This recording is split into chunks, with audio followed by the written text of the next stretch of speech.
Arthritis is not a single disease entity. In fact, there can be up to 100 different subtypes. The direct translation of the word arthritis means inflammation of the joint.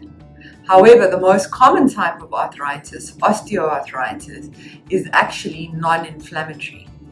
In terms of looking at the different types of inflammatory arthritis, rheumatoid arthritis is the most common subtype and occurs more commonly in young adults, especially females. However, we also see inflammatory arthritis in association with certain connective tissue diseases like lupus. Common symptoms of arthritis include joint pain, swelling and redness of the joint, stiffness of the joint, especially in the early mornings, as well as significant impact on the patient's activities of daily living and functionality. Arthritis can be associated with certain constitutional symptoms like loss of weight, chronic fatigue, fever, etc. Additionally, we also look for certain systemic features like a photosensitive malar butterfly rash on the cheeks, which could be associated with something like lupus, for example.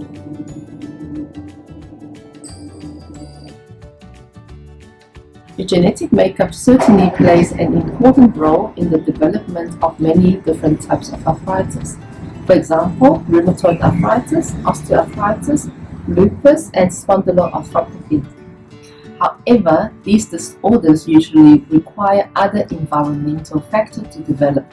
For example, smoking, UV light exposure from sun, some bacterial or viral infections, some silica exposure, and even obesity.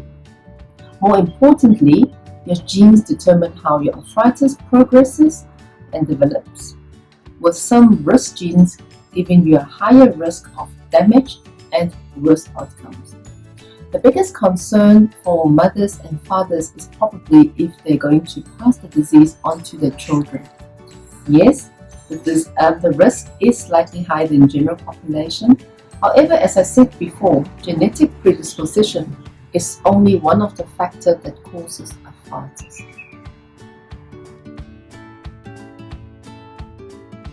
There is often a misconception that arthritis is a disease of the elderly. Arthritis can affect anyone and everyone: females, males, young children, adolescents, adults, and elderly. However, different types of arthritis are more common in different populations. For example, lupus is a more common disease in childbearing age in women. Rheumatoid arthritis usually affects women of 40 to 60 years of age. Ankylosing spondylitis, on the other hand, is more common in younger males below the age of 45.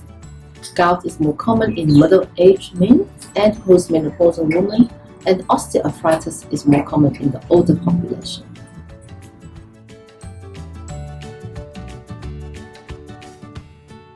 Like many chronic diseases, there is no cure as such. However, the disease can be controlled or even go into remission, whereby treatment can be reduced or even stopped at some point. There are many different factors that determine this: the genetic risk factors of a patient, the disease itself and the extent thereof, early diagnosis, initiation of appropriate treatment, as well as adequate monitoring.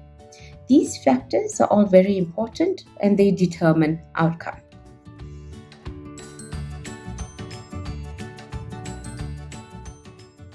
Early recognition and initiation of treatment cannot be overemphasized. Early referral to a specialist is very important, ideally a rheumatologist. Treatment must be directed towards disease control as well as attaining remission. Corticosteroids has broadly revolutionized the treatment of arthritis. Whilst working remarkably well, the many side effects drove us in search of newer and safer medical options. Joint replacement surgery has greatly improved quality of life in many patients with severe osteoarthritis. In rheumatoid arthritis, methotrexate, which is a chemotherapeutic agent, forms the pillar of therapy for many patients. However, many patients may still require additional treatment. Biologic treatment has made a dramatic difference in the past 2 decades. These are human-cloned antibodies directed at specific proteins or cytokines that causes arthritis. These are very specialized treatment that is costly, and in the lower middle-income country like South Africa, only a minority of patients will actually be able to access this treatment.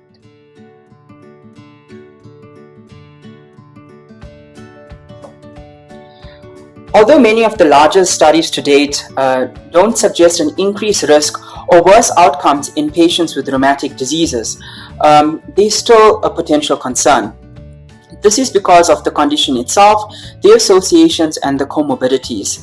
Factors such as weight, age, the presence of diabetes, hypertension, lung involvement, example in rheumatoid arthritis, and the treatments that we use to treat these conditions could suppress a patient's immune system and increase their risk of acquiring infections such as COVID, and patients could have a worse presentation of these infections.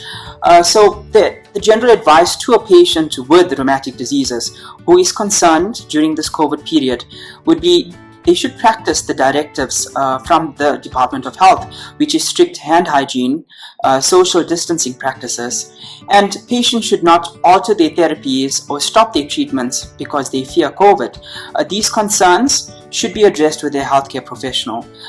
If patients alter their therapies themselves, this could potentially worsen their underlying condition. Thank you.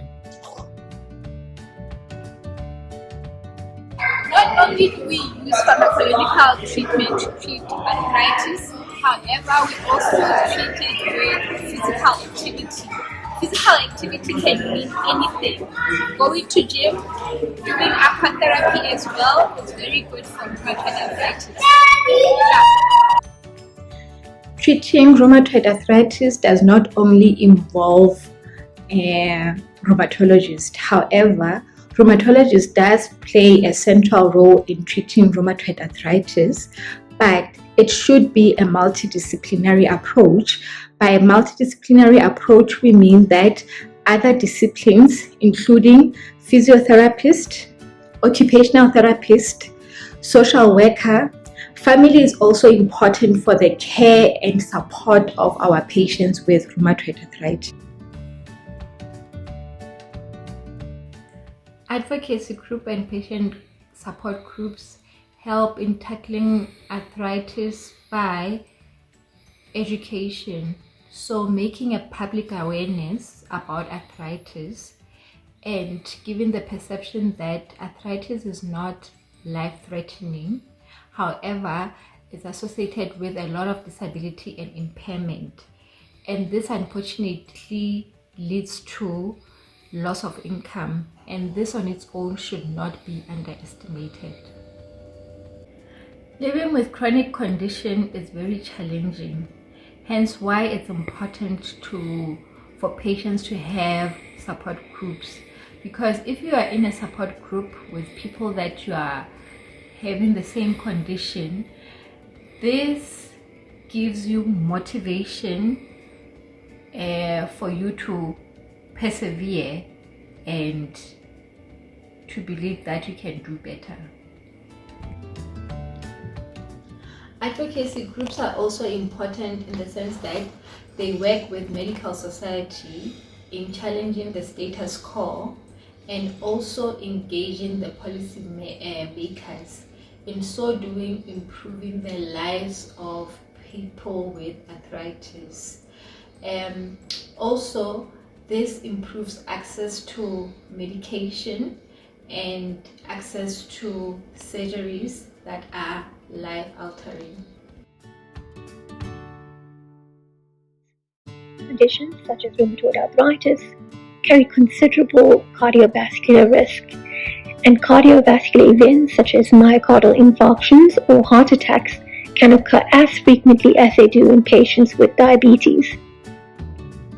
In people who don't have a known arthritis but complain or have some joint symptoms, I would strongly suggest not ignoring these symptoms. Over-the-counter pain medications and anti-inflammatories might disguise what is actually going on beneath the surface, and these patients I would encourage to follow up with their GPs. Delay in specific treatment can lead to damage and disability, poor quality of life, and even shorter life expectancy. In patients known with arthritis, I strongly suggest patients to continue with their treatments and comply with follow-ups and their long-term therapy. But most importantly, I would encourage them to keep working. The theme for World Arthritis Day this 2020 is time to work, and this is really a call for people to continue working. And in fact, studies have shown that continued employment and working actually improves outcomes in patients with arthritis. Furthermore, I would encourage employers or potential employers to encourage and not discourage people from applying for positions or discriminating against people because they have arthritis. Rather, encourage them and improve working environments for these patients. World Arthritis Day was a campaign initiated in the late 1990s with the express aim to raise awareness on the musculoskeletal disorders, importantly arthritis. In 2017, EULA coined the term "Don't delay, connect today," emphasizing the importance of early detection, diagnosis, and treatment of rheumatic conditions. Moreover, it created a collaboration between various stakeholders from other medical societies, policymakers, patient organizations, and industry partners to work together to combat arthritis. To this end, SARAA has added onto this motto, "All hands in," basically encouraging all South Africans to work together at raising awareness, increasing understanding, and advocating for better and more equitable care for all individuals affected by rheumatic diseases. Today, on World Arthritis Day, SARAA calls on all stakeholders, government, policymakers, healthcare workers, other medical societies, patient organizations, and industry partners to work together to increase access and affordability to all in need. And this includes increased access to specialized medications, but also including access to specialist care. Thank you very much.